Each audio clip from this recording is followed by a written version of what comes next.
So I tell you, facts are the flood. That's the deluge. There was no other kind of flood. We are actually inundated with the facts of life. And these facts, we change them every day. Today, this is the cause of so-and-so. Tomorrow, that's not so. It's another cause we found. And then the next day, another cause. But while we haven't found the next cause, we believe that to be the fact. And we worship the facts. So I tell you, all things are in the human imagination. Man is all imagination. It's all your own wonderful human imagination. And the one thing the whole vast world aches for is the awakening of the imagination. And when it comes with the birth of the promised child, which sets a man free from the horrors of this world we call the world of nature. For nature is simply that principle on which depends the sameness of forms in transmitted life. And so the thing goes over and over. Haven't you observed a year that at a certain time of the year money is tight? All of a sudden it flows, and then at a certain time of the year it's tight. Why? It's a habit. It's a transmitted state. You fix that fact in your mind's eye, and if you got $50,000 today, and say it's the month of December when it's always tight, you're going to loan the money out or give it away before December comes by. So when it comes by, you're going to be tight again. It's a peculiar, I would say, slavery, this thing called nature, in the sameness of forms in transmitted life. Now, you can penetrate the fact and break it. And that's what we're here to teach. I come not to abolish the law and the prophets. I come not to abolish them, but to fulfill them. And tell you the real law. It's not washing your hands before meals, although that's a very nice, clean thing to do. It's not giving certain diets, doing this, that, and the other. He explains that the entire law is psychological.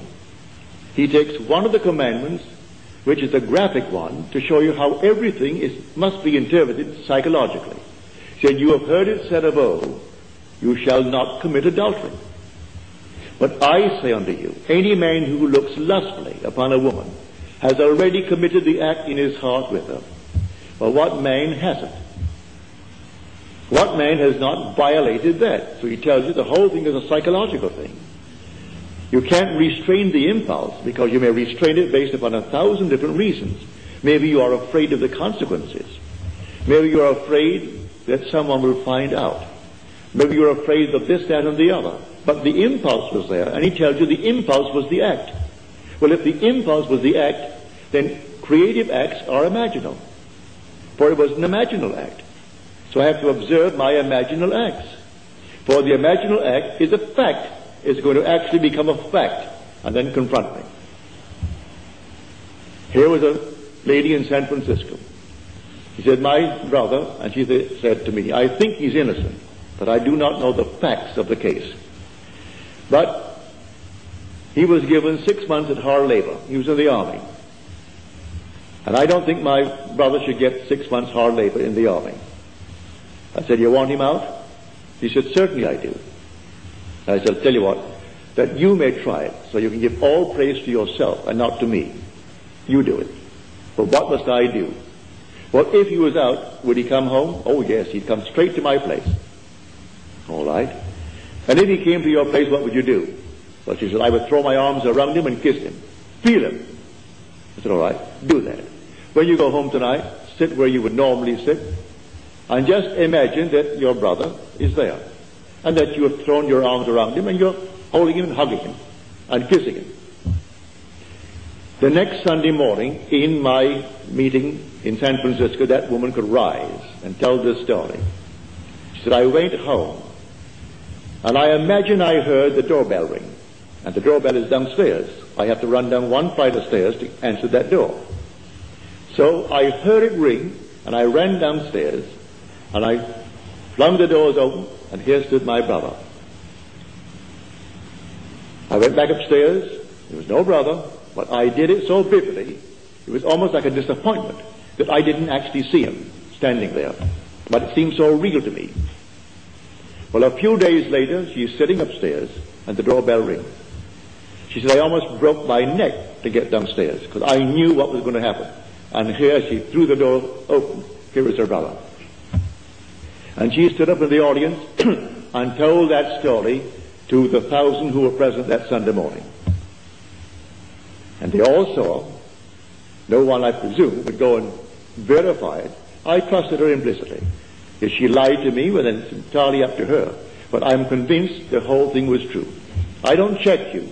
I believe you when you tell me that it happened. But the thing is to practice. We are the operant power. And the flood is on. Let no one tell you the flood is over. And the flood is deeper and deeper because we're more and more inclined for facts. We want the facts of life. You want the facts? Well, you make the prison walls all the thicker. But learn how to penetrate the facts.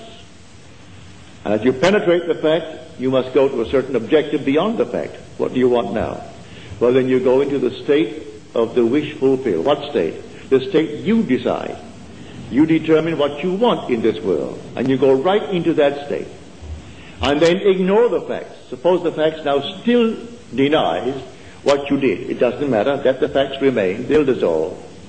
They'll all dissolve because you are going to remain faithful and you will occupy the state.